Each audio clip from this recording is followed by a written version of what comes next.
Welcome to Good Chats, folks. I hope everything's working. I think it is. Um, I spent the last half an hour messing with the sound settings, so I probably made it even worse, but I'm sure you will all let me know. And those of you who know how this stream usually works. Whatever can go wrong will go wrong. Welcome to Good Chats. In case you're wondering what this is about, this is a weekly live stream that I do on my channel Outdoors Type. I am Mike. And we talk about railway history related things. And sometimes we have rather wide ranging discussions about other things as well. So great to see Kane on board. Welcome aboard. JK in early again. Thanks, mate. Good to see you. Pete Donaldson again. Thank you, mate. Now a regular. Great to have you on board. Re-L, welcome aboard too. My Real. I feel weird saying that. Actually, it's real. I just like it. I think it sounds like real, but anyway. O'Malley, welcome aboard. Don't know if you got your sticker yet. Not sure how postage works these days. I haven't sent a letter for years. It'd be interesting to see just how long it takes. Steve Klink, welcome aboard. Thanks for coming on board again, mate. Don't forget, Steve, to let us know if there's anything specific you want to talk about. We can talk about it live on the stream, or I can follow it up and research it for later. Yeah, cool, Ree, no worries. And Kaznik, welcome aboard. We're all on board. We're ready to go. If you're lurking, then pop up and say good day on the chat. We've got a bit to talk about tonight. I have now got the Walter Jordan video that I did is now included on the Coffs Collections website as a piece of media created by a family member to add to the collection of that person in the library's archives, which is fantastic. It's one of the reasons I do what I do is I would love museums and libraries to add what I do. I'm no expert. I'm just providing an insight into what things are like in 2024, which is much easier to do in video and voice. Welcome, Stu's Adventures, our first time caller. Thanks for coming on board. Oh, that's all, folks, already. Oh, thanks, man. Sorry, I spent half an hour messing around with the sound, but I forgot to do that bit. That's easy fixed. There we go. So, yeah, that would have been a bit confusing. And Daryl, welcome aboard. Thanks for coming on board. I got your picture there. I would love to get more information on that one. I didn't see that image anywhere in my online research for the Port Pirie Railway. Although, to be fair, one place I didn't go when I did the research for the Port Pirie Railway was the Port Pirie Museum. Probably should have done that, but hey, we can save that for another video. Just add it to the list, as they say. I went and saw the Sleeps Hill Tunnels Fringe art exhibition light show. For what it's worth, a walkthrough light show, as you could probably tell by the short that I made about it. And I also got linked to a video, an unlisted video from the Adelaide Fringe, where Dave Munro, the owner of the tunnels, talks us through the history of the tunnels. And I'll play a little bit of that and I'll link to it in the chat so y'all can pick up on that link, which replaces the day we were there. It was 40 something degrees outside, and we didn't really get that sort of welcome chat that he would normally do, so they recorded it for YouTube. We'll talk about Book of the Week. I've got an interesting one there, a bit of a story there. We'll have a look at the short, and then we'll talk about what might be my next project. So if you guys have got anything to talk about, then fire away. So anything in the media that's railway or railway history related that you'd like to talk about with the group, pop it into the chat, and we can go from there. I'll show you the link to this Walter Jordan Coffs Collections. I'll do a bit of a screen cap. Here we go again. And let's see if that works. Coffs Collections is where all the online history that's available is collected online. This is where I did a lot of research for the Walter Jordan video. So it was really cool to see uh, my video now linked in there. This is what I think some of the possibilities are of this digital stuff that we do. Now I can't zoom in on it properly here, and my face is in front of it now. I just realised, but I'm just circling it there at the right hand side of the screen. So now we've got a modern day YouTube link that builds upon all of this history, all of these images. Gosh, it's getting hot in the cap again. Bloody summer. Wish it would go away. And John Wilson's Break of Gauge pre-order prices close Tuesday at 5 p.m. So get in now, get in quick while you still can. How much is it at pre-order prices, Kane? I think I might have to collect myself another book, and perhaps we can make that a book of the week. Also, is it available down at the NRM? Oh no, it's pre-order. Duh. Okay. Feel free to plug stuff here on the channel. As long as it's relevant stuff, that's fine. No worries at all. We love to share. So, yeah, perfectly fine. Perfectly appropriate. And it looks like one of those really interesting long books as well. So, yeah, cool. All right. I'll remember to unscreen cap myself. There we go. We've unscreen capped again. Who else is sick of this hot weather across Australia at the moment? And hot and generally humid summer that we've had across the country. I am completely over it and cannot wait for this heat wave to end, which hopefully for us in Adelaide will end tonight.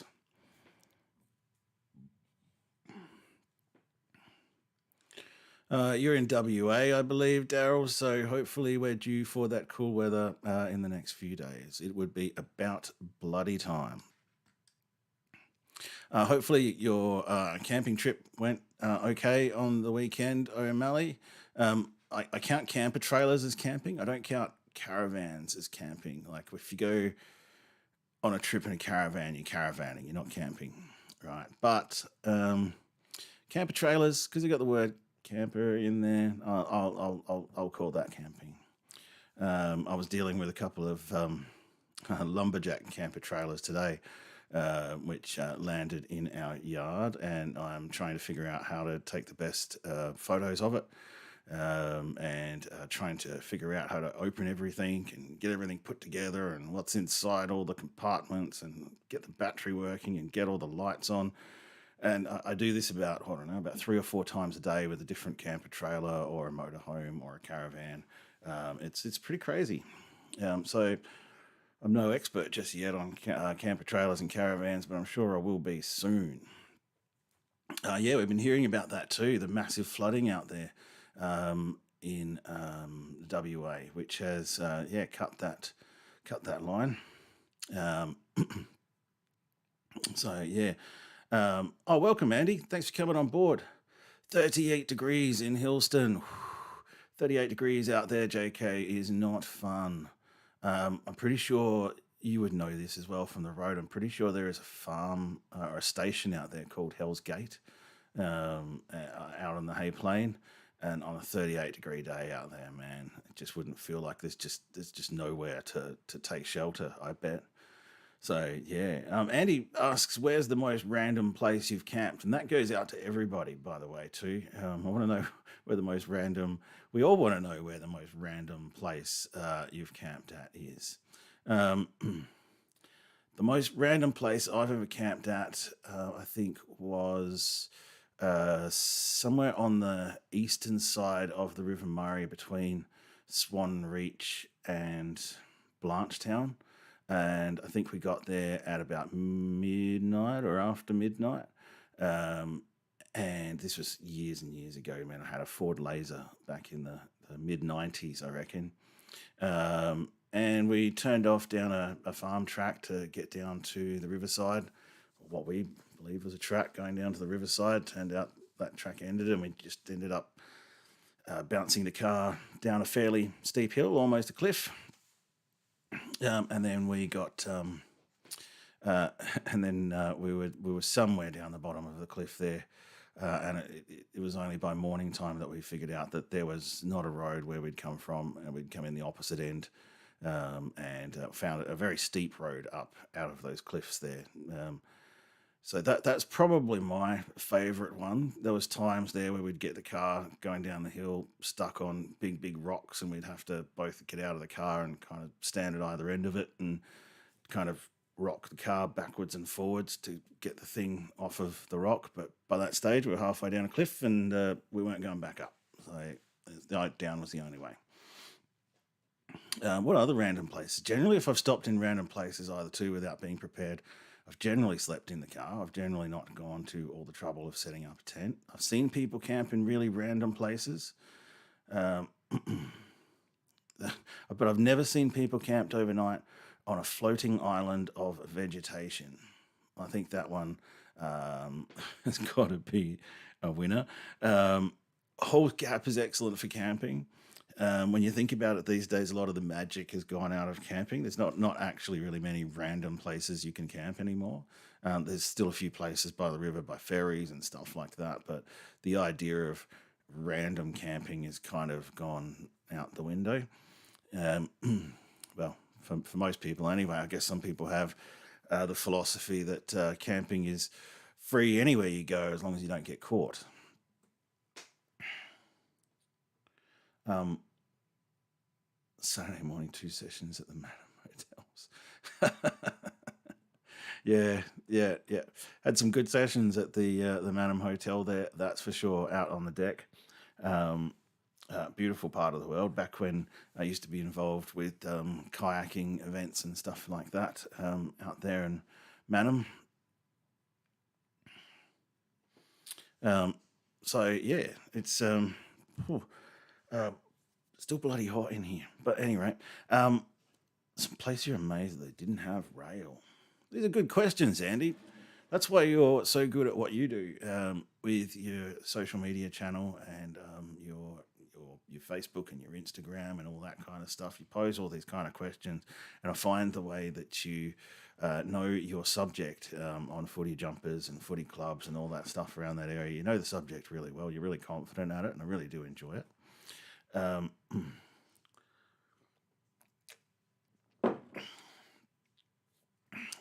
there's not many places that I'm amazed that they didn't have rail, because for me the story of rail was first, and then the roads came later. And so if you look at the kind of, I don't know, but the structure, I guess, of if you look at a map or whatever, these days everything at the top level, everything's connected by road.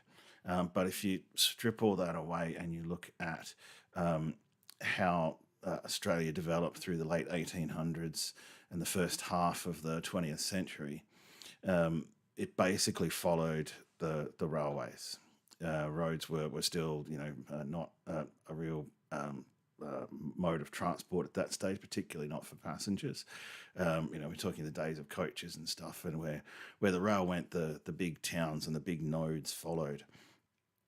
And so probably the most interesting railway I've ever followed wasn't a railway either, or was a railway for a very short time. Matt, the Madam, why did the train not reach there? And that's a really interesting story. And the Railways of the Adelaide Hills tells the story of the Monarto to Sedan line. And there was talk of putting the railway through to Manham, but they decided in the end that the road between Manham and Appamara was the cheaper option, because, and this is my top level view after having done the research that I've done, the railways were always very, very economical, and the discussions in Parliament and through MPs and all that kind of stuff, there were so many towns and regions all vying to get the railway to go through them. Say for example, towns like Alma and Owen, where Alma was the first town out there, it was the biggest town. The railway ended up going through Owen, and eventually everything moved from Alma to Owen. Um, Morgan is a prime example of a railway that goes to a place that's important economically. It just made sense to grab the River Murray trade from there rather than have it go take much longer period of time to go further down the river to Murray Bridge and the like. As the river twists its way down, the railway just goes straight across. Um, and most of the railways were built on credit. They were built essentially with loans from the Crown, from the British Crown, or from trading companies. In the case of, I think, the Malang line, I think that might have actually been due to go to somewhere else, but business interests took it to Malang.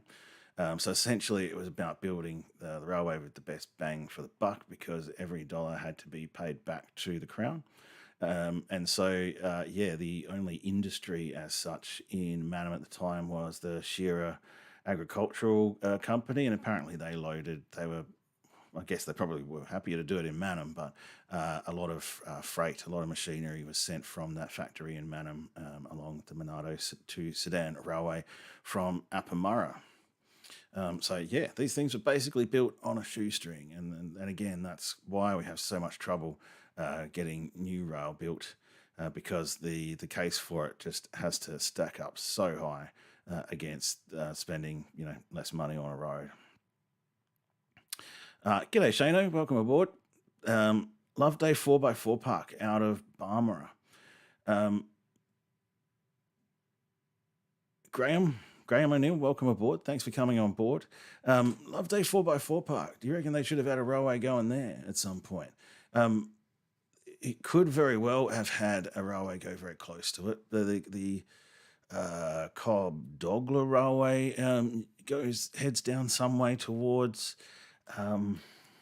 Loveday, and then Barmera at one point was the terminus of a railway line, and I guess Loveday and its internment camp for a while, where they transported a lot of prisoners of war during World War II, maybe World War One, I forget, all the way out through the Mallee there and around across the Paringa Bridge to Barmera.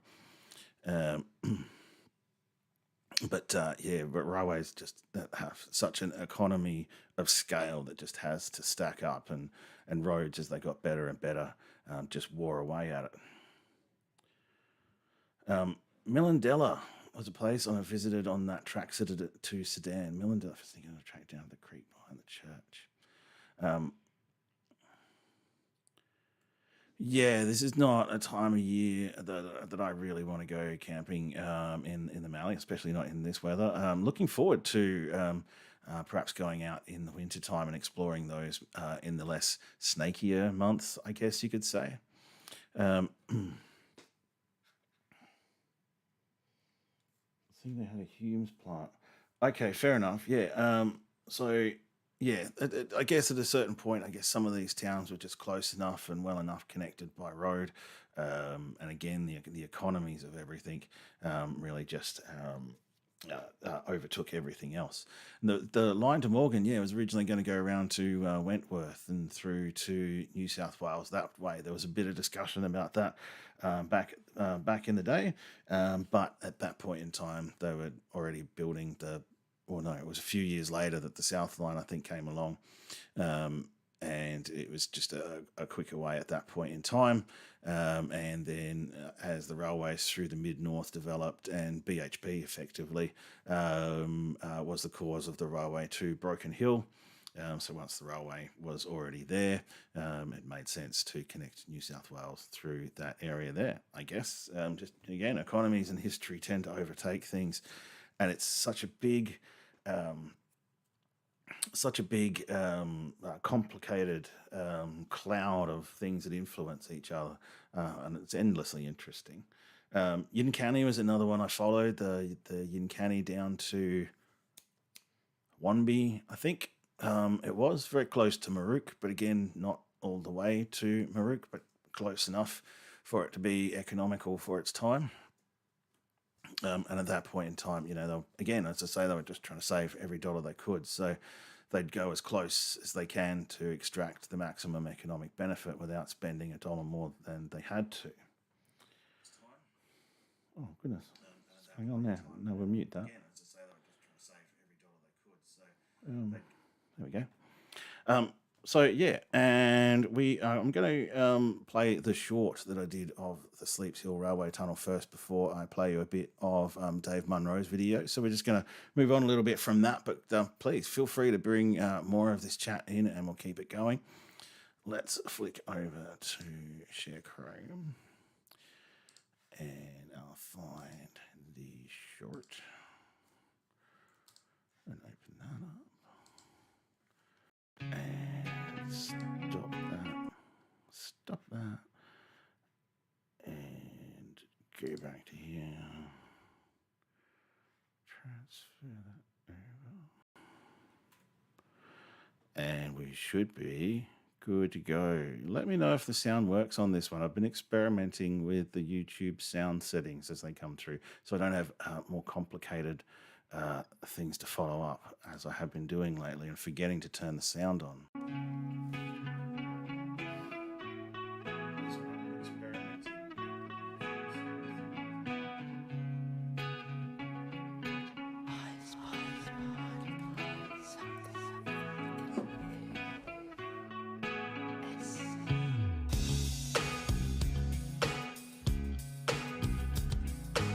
Looks like it worked. Yay, one less button.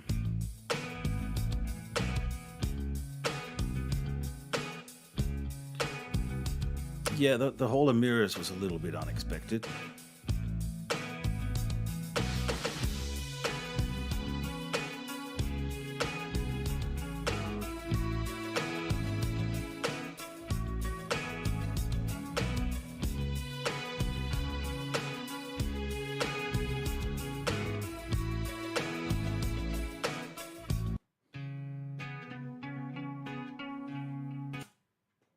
I did love that last room. It really gave you a sense of story, the end as you emerged from the tunnel again before you walked back through all the displays.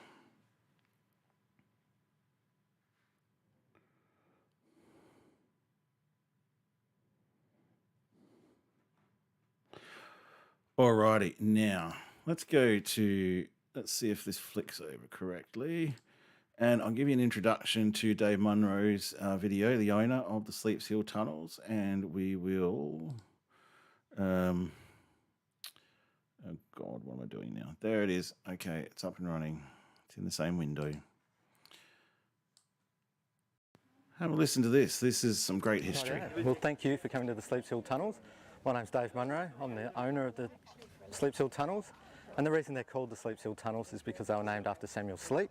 He donated the land to the South Australian Railways back in 1876, and that's when they began to build the train tunnels. I get you, Pete. Yeah.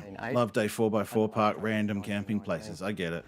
And after that, it was used during the war to store artworks and government documents between the two tunnels. They had a odds and evens system so that they didn't have all the artwork and archives in one section. In one tunnel, they actually spread the load throughout the two tunnels. After that, it was pretty much a mushroom farm. Up to about the year 2000, it started its life as a mushroom farm, very basic.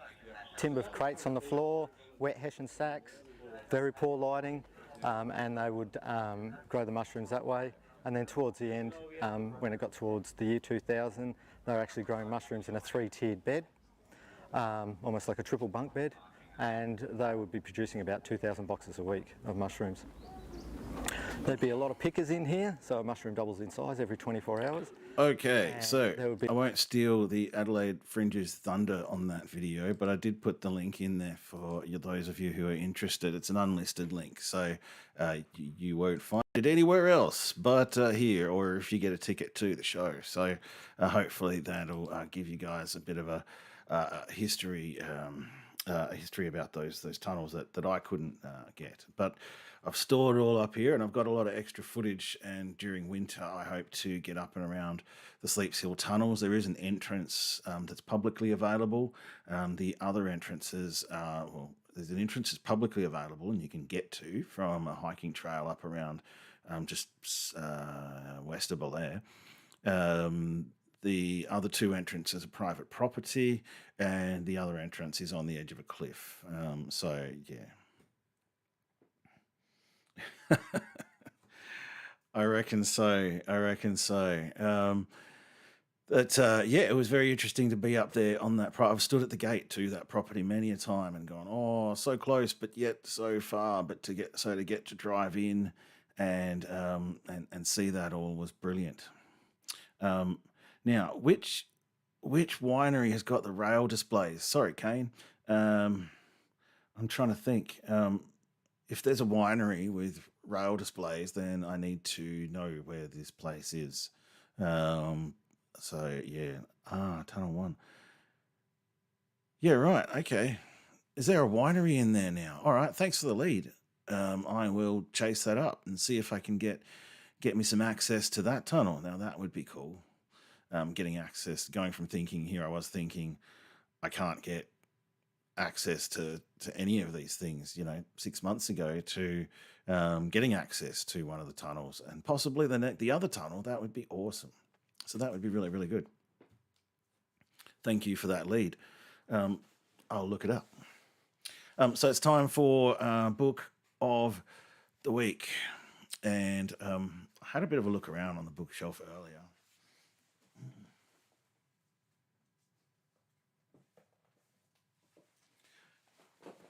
It's not related to railways, but I think some of you will know what I'm going through when I'm googling Civilization 5 and I'm thumbing through the manual of Civilization 5. I don't know if you guys have ever played Civilization from Civ 3 through to Civ 6. I think probably good 20 to 30% of blokes have, and you'll know what I mean when I say just one more turn. This game is outrageously addictive to me, and when I open up when I start a game of Civilization, I really have to ask myself, do I have the next 3 days of my life to waste on this game? Essentially, everything just melts into the background, and you kind of, you eat, sleep, and press next turn on this game for, anywhere up to 48 hours. So that's where I was Sunday and Monday of this long weekend. Those of you who don't know Civilization, it is a massive strategy game, turn-based strategy game, where you do that. You essentially build a civilization from the very beginning and compete with a whole bunch of other civilizations on a map, and you can choose a number of different ways to be victorious, either by creating spaceships and getting off the planet, or awing everybody with your culture, or owning the UN and becoming a diplomatic victory, or you can just annihilate everybody else with tanks. So, we talk about things like I've been playing Civ, I don't know, from probably since the early 2000s, right? The standard single player game is turn based, but you can play multiplayer games with turn based games. So you take your turn and then you wait for your mate in the USA to take his turn 48 hours later. Or you can all sit by the computer and waste 2 days of your life together. None of the pictures are really big enough to explain what's going on here. Hopefully you can see that. That's the kind of format. Those, you might know, Age of Empires. A lot of these games used to do that. It's not one of the fast-paced turn-based games, obviously, because it sucks up 2 days of your life. But yeah, it's very, very complicated. I see the link there, Kane. Thanks for that. I will look further into that. I will get in touch with them, and just because that has opened some crazy doors. Just asking the question, can I come and have a look? And usually people are really impressed that you're interested in what they're doing, and that you're being nice enough to actually ask. Good old Command and Conquer. Oh my god, that was the original harvesting and fighting game. So what is everyone else? What's your addictive video game poison? What do you tend to lose hours or sometimes days on? Rail is so well documented because it played such an important part in the social, cultural, and industrial, agricultural. It touched every part of history, every part of society. Um, and it's so well documented because boys just love trains. And it's just this thing about big metal beasts that communicate with things and make things possible. And I guess all the intricate engineering that goes into the trains themselves, and all the intricate social planning and engineering, and the big organizations, and again, boys just love big f off machines basically. Um, and so the history is always there. That's the other thing too. For me, it provides a structure, so I can practice a bit of storytelling. Sometimes that storytelling is basically going from the start of the line to the end of the line, but hey, that's a story. Yeah, that is. It's a super Amart shelf back there. We got when we got the house. And as I keep saying, one of these days I'm going to get myself a big, solid, super solid looking bookshelf. But still, I never thought I'd fill the bookshelf. To be honest with you, it's 2024, and these days we don't collect too many books. But now I'm collecting more railway books. I think I might need a heavier bookshelf. G'day, Josh. Welcome aboard. I'm really good. How are you, mate? Thanks for coming on board. Now, Downs Hill Tunnel is a really interesting one. Downs Hill Tunnel is, I think, the only existing, well, not the only existing railway tunnel. It was the only tunnel on the northern lines. When I was there a few months ago, it looked pretty much like it was on private property. I tend not to go jumping fences to get to these things. I know I've heard stories of people going through the tunnels, 20, 30 years ago, and I'm fairly sure they're probably private property then. And I think actually when I was there once, I did see a landowner come out from nearby, and as I watched them go by, I think, damn, I missed the opportunity to flag him down and ask if I can go onto their property. But yeah, at any rate, I can get the drone down. I got the drone down in there and had a bit of a look. God forbid I lose the drone down there. Or maybe sometimes I jump fences if there's like several $100s worth of drone to collect. Okay, Kaznik, it's on Commonwealth land. Okay, cool. Thank you for that. That means I can probably go in next time I'm up that way and get a little bit closer to it. That's good to know, but I don't have a reference generally in my hand to tell me that at the time. So I always learn heaps from you guys here on Good Chats. This is not so much a chat for me to tell the audience stuff. I'm here to learn from you guys as well. Live stream from the tunnel. I did think for a sec I was going to live stream from the Sleeps Hill Tunnels event. And then I kind of realized that I was in a tunnel and I didn't have any phone coverage. So I just went with capturing short clips that I could stitch together into a short, and then capturing as many landscape clips, which I'll keep up my sleeve for later when I do a full Sleeps Hill video some stage down the track. Football Manager. I find that one really interesting, Andy, because if I'm correct, you're not actually playing football. You're actually just, it's not like FIFA 20 or whatever they're up to now, FIFA 27 million and a half. That's more about, as it says, the management side of the thing, which can get really addictive as well, which is a bit what Civ's like. You're not actually doing the fighting or anything like that. You're just being the fighting manager. And so, boys love strategy games. That's just part of what we do. We love solving problems. Um, and I can probably see myself getting addicted to Football Manager too if I had a little bit more knowledge of football. Yeah, Downs Hill's out of Peterborough. From if you head out of Peterborough toward Broken Hill, and you will see it there. Did do a flight around Ucolta. Felt pretty good about doing that, and that's got some interesting old buildings there. I'd be interested to chase up the story that someone mentioned in the Walter Jordan link about the original route of the Broken Hill railway line, or I think when they standardised the line, they initially built the line through Hutton's Lagoon, or Hutton Lagoon, I think it's called, and that all got washed away, and they had to rebuild that. So again, these are things that I only learn after I've been out there once or twice.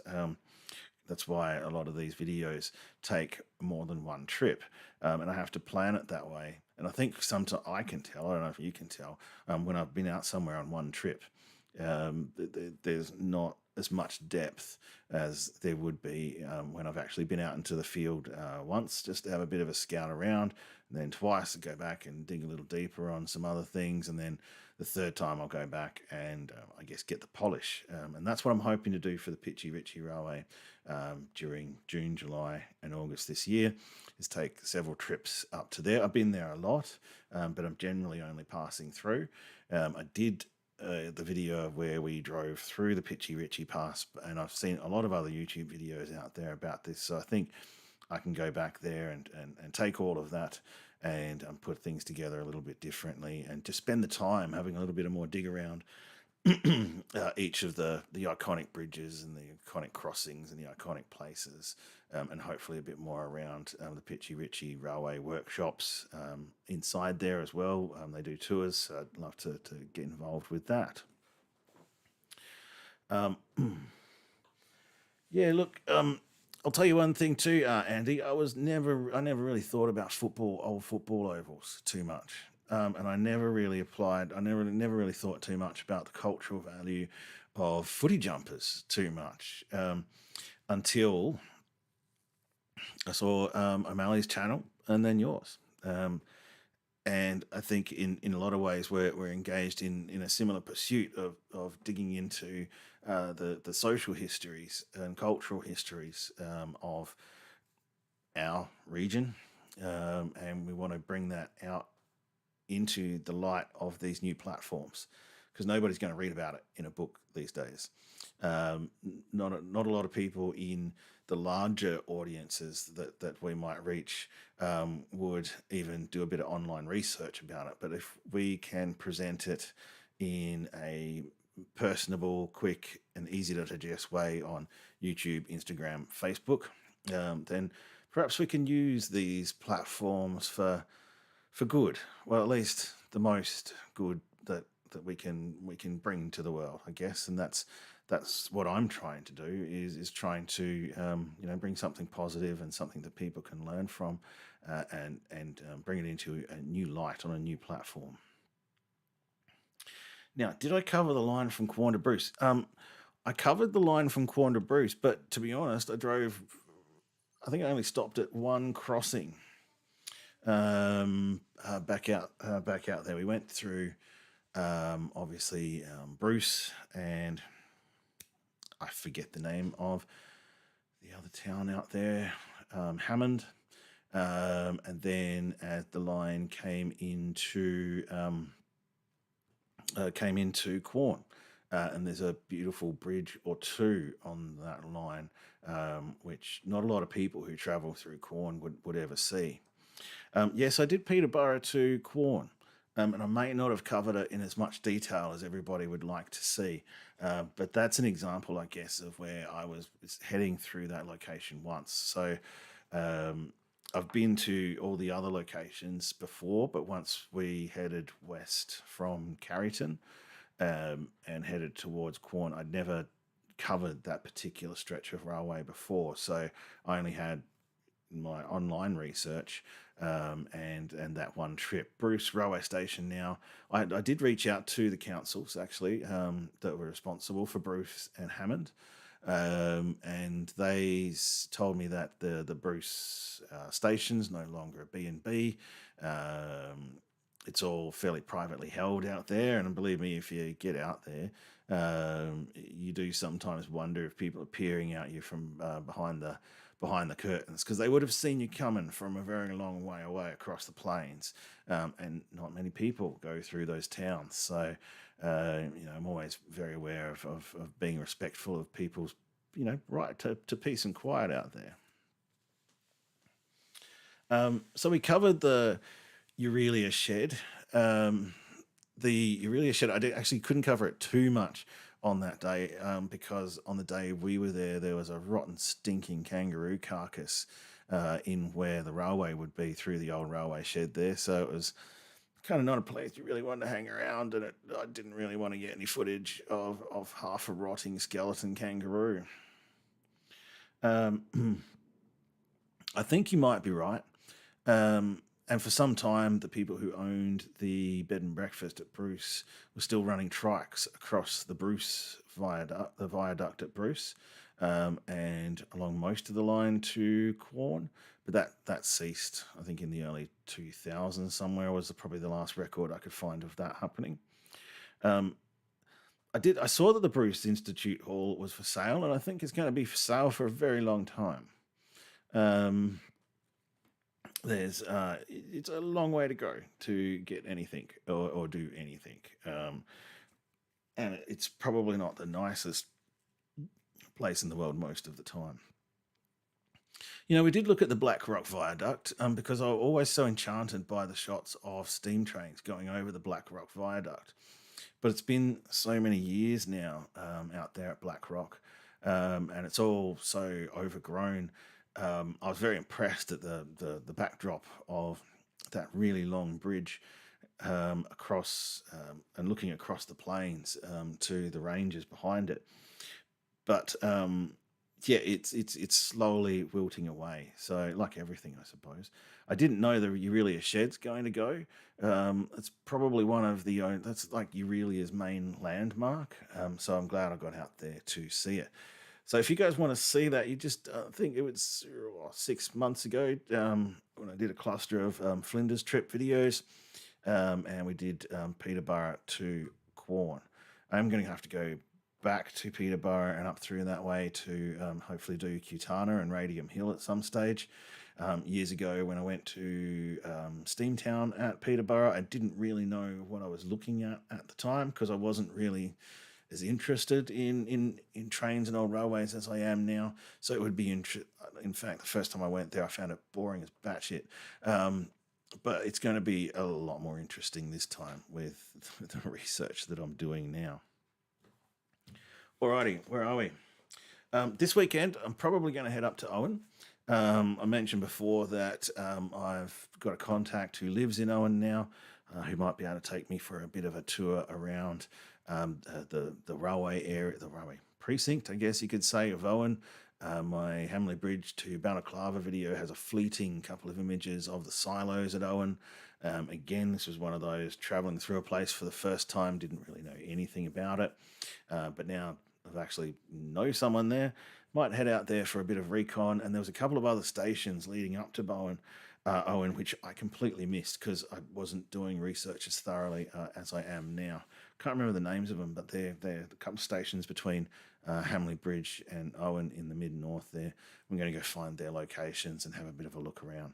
Sometimes I'll turn up to a place and it really will just seem like the hills have eyes, and I don't really want to go flying a drone around. Again, I don't want to disturb people's peace and quiet, and I also don't want bikies trying to shoot the drone down or something like that. You just don't know sometimes who's out there in these places in the back of nowhere, because for some of these people, they're out there for a reason and they don't really want to be bothered. So yeah, there's a lot of history up and coming with Owen. Sometimes I can't get the bloke I know who lives in Owen to shut up about Owen's history, but it would be really interesting to try and channel that into a bit more of a discussion, a bit more delving into the railway station, the railway precinct, and the railway history of that area.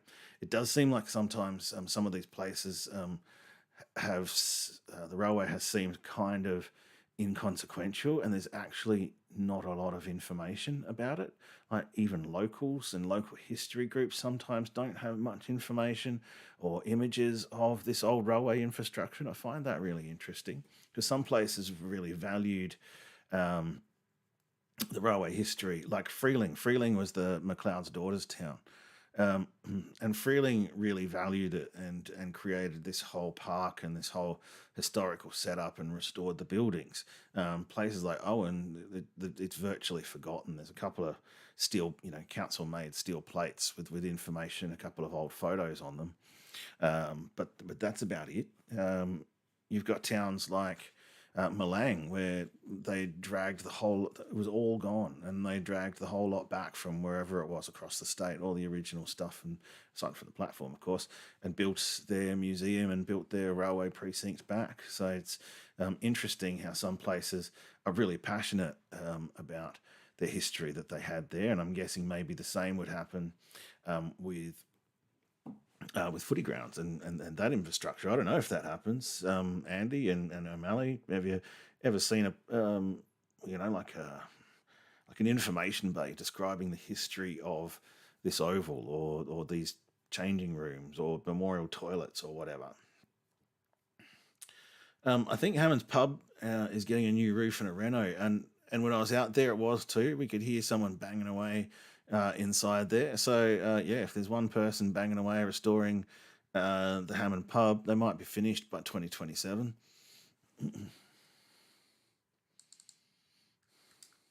Alrighty, so we have done really well tonight. I want to thank everybody for staying on board for 45 minutes. We've run through so many railway-related things, and even the odd non-railway related thing. This is the other thing that obsesses me about computers, probably even worse than video editing. So yeah.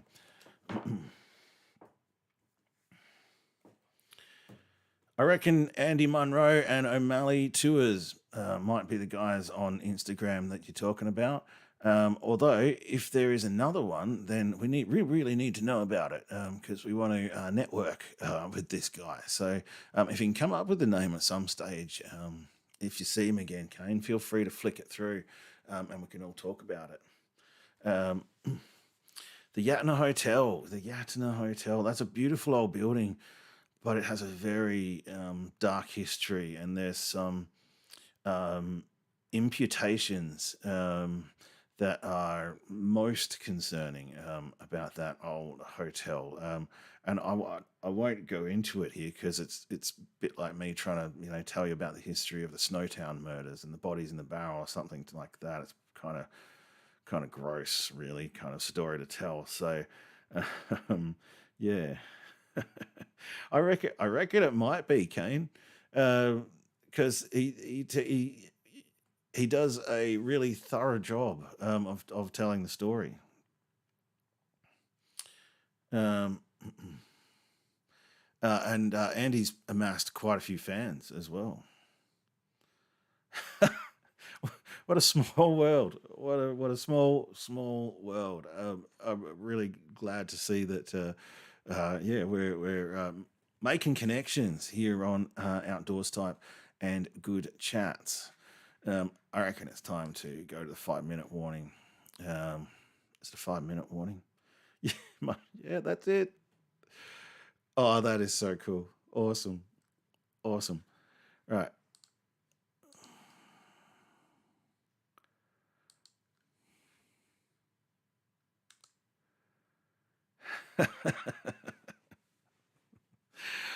Oh dear. Yes. Hopefully, a few connections have been made for you too, Josh. Josh has got his YouTube channel, V Josh V. Josh is a Cantonese bloke that does some amazing videos in both Cantonese and English.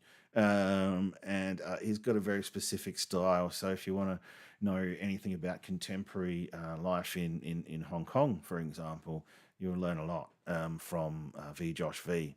Andy Munro. Follow up Munro's Jumpers on Instagram and Facebook, I'm pretty sure. He's chosen to go down that platform's route. I think we all have to be careful sometimes about choosing too many platforms.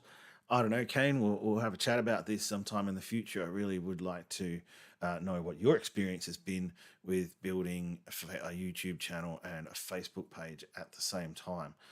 I've opted not to do it because I think it's too hard, but I'd love to find out a little bit more about your experiences of that. So it's been a great, lively chat tonight. Thanks heaps for coming on board. I probably haven't been as lively as I can be sometimes. Wednesdays are just mental sometimes, especially in this heat. By the end of the day, I am just over it, and this weather can go eat proverbial. So, calling out to Kane. Thanks again, mate. Hopefully we can get Kane on board to have a chat with us next week or in the next week or two. You're always welcome. I'd love to repeat the experiment that we did a few weeks back, O'Malley, as well, see if we can get you on board. I know we both learnt a bit about the way audio works and goes backwards and forwards there. Be interested to talk more about your channel, O'Malley Tours. And also he does the Facebook page Around the Grounds with Thurl. So just look that up, Around the Grounds with Thurl. Does some interesting stuff there as well. A lot of history on that channel. They've been doing it for a while. Pete Donaldson, thanks for coming on board. Ree, bro, good to see you again. Thanks for being here. O'Malley Tours 34, ETG, which stands for Around the Grounds. Does a great job and is always here as well. Steve Klink, thanks for coming on board, mate. Hope you're still around. It is time for That's All, folks, now. Kaznik1, thanks for the tip on the on Downs Hill Tunnel. Definitely will leave me a lot more confident in going have a bit more of a poke around come winter time again. Stu's Adventures, thanks for coming on board for the first time. Hope we didn't bore you and you're still around. We do this at 8:15 p.m. every Wednesday. Daryl Phillips, still here. JK, love your work, mate. Hopefully the heat will end for you soon too, and we can all get back to normal. Andy Munro with the great questions. Love it. Love the enthusiasm. And I'm really glad that we could put some dots together here on Outdoors Type. Who else did we have come in? Shano Ace. Again, talking about the Morgan line. Graham O'Neill. Been a while, mate, but welcome back aboard. I've been watering the plant and I've turned it around, and hopefully we'll get another flower out of it. I don't know. Maybe have a certain time limit, but we'll see. Who else did we have in tonight? Josh, yes, coming in hot and coming in late, but thanks for coming on board. Really appreciate it. Do you know it's my pleasure to do this stream and make these connections and build my networks, build your networks. Oh, this is all starting to sound a bit LinkedIn now. Yeah, I do this purely because I'm passionate about it and I'm learning a lot, and also because I have no friends in real life. No, not really. It's great to be able to learn new things from different people who are unrelated to sort of all the other stuff that I do in my life. And maybe one day we can all get together for a giant big collab and maybe have one of those 24-person chats or something. I don't know. We'll do that some stage in the future. This has been good chats. Thank you, everybody, for coming on board. We'll do it again at 8:15 p.m. next Wednesday, and I really look forward to seeing you all then. Until then, peace out.